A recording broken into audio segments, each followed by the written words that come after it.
ஒரு சின்னத்துல ஓட்டு கேட்டு ஜெயிச்சிட்டு மறுநாளே வேற கட்சிக்கு ஜம்ப் அடிக்க முடியுமா? அப்படி பண்ணா அந்த எம்எல்ஏ பதவி காலி ஆகிடுமா? இந்திய அரசியலையே ஆட்டிப்படைச்ச ஆயாராம் காயாராம் கலாச்சாரத்துக்கு முற்றுப்புள்ளி வெச்ச அந்த சட்டம் என்ன தெரியுமா?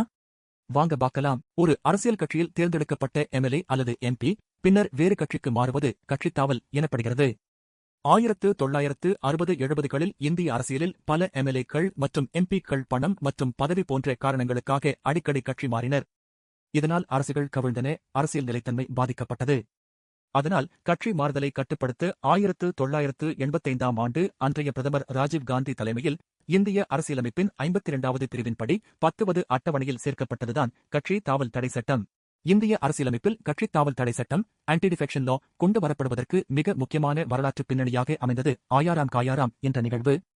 இந்த சுவாரஸ்யமான மற்றும் அரசியல் மாற்றத்தை ஏற்படுத்திய நிகழ்வின் விவரங்களை வாங்க தெரிஞ்சுக்கலாம். 1967ஆம் ஆண்டு ஹரியானா மாநில சட்டமன்ற தேர்தல் நடைபெற்ற போது கயாலால் என்ற ஒரு சுயேட்சை வேட்பாளர் வெற்றி பெற்று பின்னர் காங்கிரஸில் இணைந்தார். கயாலால் ஒரே நாளில் மிக குறுகிய இடைவெளியில் தனது கட்சியை 3 முறை மாற்றினார். முதலில் காங்கிரஸில் இருந்து விலகி யுனைடெட் ஃப்ரண்ட் என்ற கூட்டணியில் இணைந்தார். அடுத்த சில மணி நேரங்களில் மீண்டும் காங்கிரஸ் கட்சிக்கு திரும்பினார். மீண்டும் 9 மணி நேரத்திற்குள் காங்கிரஸிலிருந்து விலகி யுனைடெட் ஃப்ரண்ட் கூட்டணிக்கு சென்றார். கயாலால் மீண்டும் காங்கிரஸில் இணைந்தபோது காங்கிரஸ் தலைவர் ராவ் பிரேந்திர சிங் அவரை சண்டிகரில் செய்தியாளர்களிடம் அறிமுகப்படுத்திய போது அவர் வேடிக்கையாக கயா ராம் இப்போது ஆயா ராம் ஆகிவிட்டார், அதாவது போன ராம் இப்போது வந்துவிட்டார் என்று கூறினார். இந்த வாசகம் இந்திய அரசியலில் ஒரு கிண்டலான பழமொழியாகவே மாறிவிட்டது. இது ஒரு மக்கள் பிரதிநிதி தன் சுயலாபத்திற்காக கட்சி மாறுவதை குறிக்கும் சொல்லாக நிலைத்து நின்றது. 2003ஆம் ஆண்டு மேற்கொள்ளப்பட்ட 91வது அரசியலமைப்பு சட்டத்திருத்தம் கட்சித் தாவல் தடை சட்டத்தை மேலும் வலுப்படுத்தியது. இந்த சட்டத்திருத்தத்தின் மூலம் கொண்டுவரப்பட்ட முக்கியமான மாற்றங்கள்: பிளவு விதி நீக்கம்.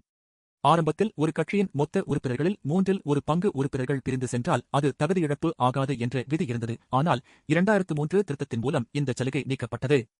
கட்சி இணைப்பு. ஒரு அரசியல் கட்சி மற்றொரு கட்சியுடன் இணைய வேண்டுமென்றால் அந்த கட்சியின் மொத்த உறுப்பினர்களில் 2/3 உறுப்பினர்கள் ஒப்புதல் அளிக்க வேண்டும்.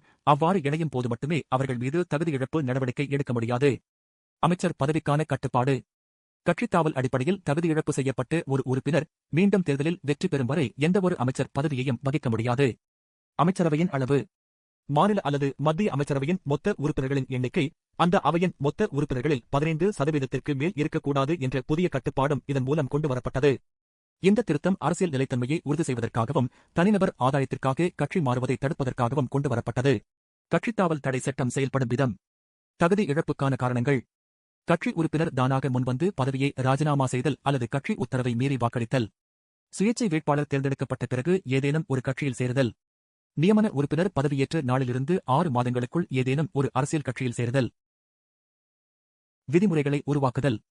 இந்த சட்டத்தை செயல்படுத்த தேவையான விதிகளை உருவாக்கும் அதிகாரம் சபாநாயகர் அல்லது தலைவருக்கு மட்டுமே உண்டு. இந்த விதிகள் 30 நாட்களுக்குள் அவையில் தாக்கல் செய்யப்பட வேண்டும். அவை அதனை ஏற்கலாம் அல்லது நிராகரிக்கலாம். இது போன்ற தகவல்களுக்கு நமது டார்கெட் TNPSC சேனலை சப்ஸ்கிரைப் செய்யுங்கள். நன்றி.